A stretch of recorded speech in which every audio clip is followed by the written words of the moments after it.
Hi guys, in today's video we are going to create a virtual machine for a Kali virtual machine in VirtualBox.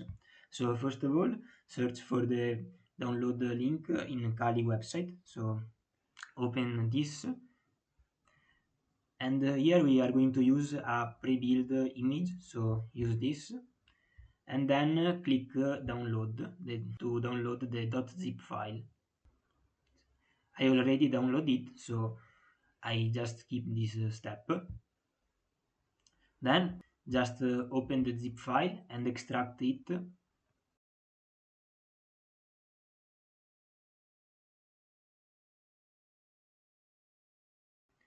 So when the extraction finish, open VirtualBox.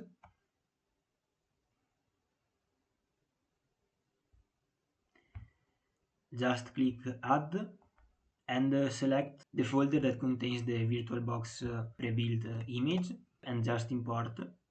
Now your virtual machine is ready. Just click start.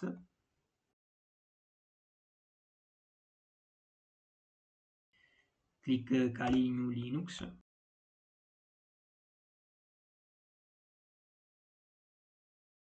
Here the username is Kali and the password is Kali2.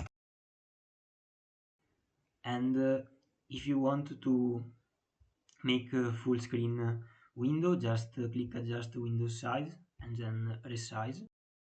Now let's check that everything works fine. Everything worked fine, and thank you for watching.